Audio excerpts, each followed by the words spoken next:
Welcome to Frooti ಟ್ಯೂಟಿ. ನನ್ನ friend ಆದ avocado ಬಗ್ಗೆ ತಿಳ್ಕೊಳ್ಳೋಣ. ಹಾಯ್, ನಾನು ಅವಕಾಡೋ. ನನ್ನನ್ನು ಬಟರ್ ಫ್ರೂಟ್ ಅಂತಲೂ ಕರೀತಾರೆ. ಕನ್ನಡದಲ್ಲಿ ಬೆಣ್ಣೆಹಣ್ಣು ಅಂತಲೂ ಪ್ರಸಿದ್ಧಿಯಾಗಿದ್ದೀನಿ. ನಾನು ಅಮೇರಿಕಾನ ಮ್ಯಾಕ್ಸಿಕೋದ ಕ್ಯಾರಿಬ್ನಲ್ಲಿ 5,000 ವರ್ಷಗಳ ಹಿಂದೆನೇ ಹುಡ್ತೀನಿ. ನನ್ನ ವಿಷಯ ಏನು ಅಂದರೆ, ನನಗೆ 250ಕ್ಕೂ ಹೆಚ್ಚು ಫ್ರೆಂಡ್ಸ್ ಇದ್ದಾರೆ. ಭಾರತದಲ್ಲಿ ಹೆಚ್ಚಾಗಿ ನಾನು ಕರ್ನಾಟಕ, ತಮಿಳುನಾಡು, ಕೇರಳ, ಮಹಾರಾಷ್ಟ್ರ ಜಾಗದಲ್ಲಿ ಕಂಡು ಬರ್ತೀನಿ.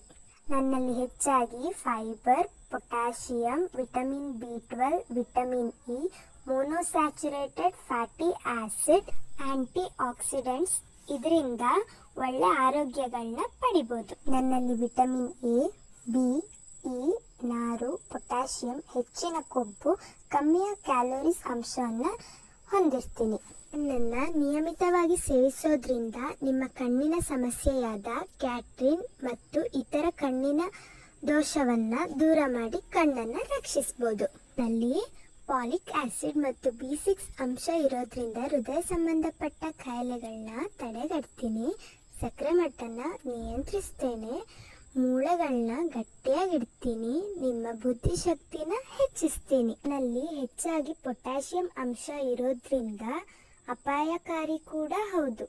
ಅಮೃತನೂ ಹೆಚ್ಚಾಗಿ ಸೇವಿಸೋದ್ರಿಂದ ವಿಷಕಾರಿಯಾಗುತ್ತೆ ಅಂತ ಎಲ್ಲರಿಗೂ ಗೊತ್ತು. ಹಾಗೆ ಕೂಡ ನನ್ನನ್ನು ತಿನ್ನೋದ್ರಿಂದ ಯಾರಿಗಿಷ್ಟ ಇರಲ್ಲ ಹೇಳಿ. ಆದರೆ ನನ್ನನ್ನು ತಿಂದ ಸ್ವಲ್ಪ ಸಮಯದ ನಂತರ ಬಾಯಿ ಮತ್ತು ಗಂಟಲಿನಲ್ಲಿ ಸ್ಥಳೀಯ ರೋಗ ಲಕ್ಷಣಗಳನ್ನ ಕಂಡುಬರಬಹುದು. ಅದೇ ಮರ ಪರಾಗ ಅಲರ್ಜಿ ಅಂತ ಹೇಳ್ತೀವಿ. ಮತ್ತು ಹೊಟ್ಟೆ ನೋವು, ವಾಂತಿ, ಕೆಲವೊಮ್ಮೆ ಜೀವಕ್ಕೆ ಅಪಾಯಕಾರಿ ಕೂಡ ಆಗುತ್ತೆ. ಅದನ್ನು ಕ್ಯಾಟಿಕ್ ಫ್ರಾಡ್ ಸಿಂಡ್ರೋಮ್ ಅಂತ ಕರಿತೀವಿ. ನಾನು ಪ್ರಾಣಿಗಳಿಗೆ ಅಪಾಯಕಾರಿನ? ಹೌದು.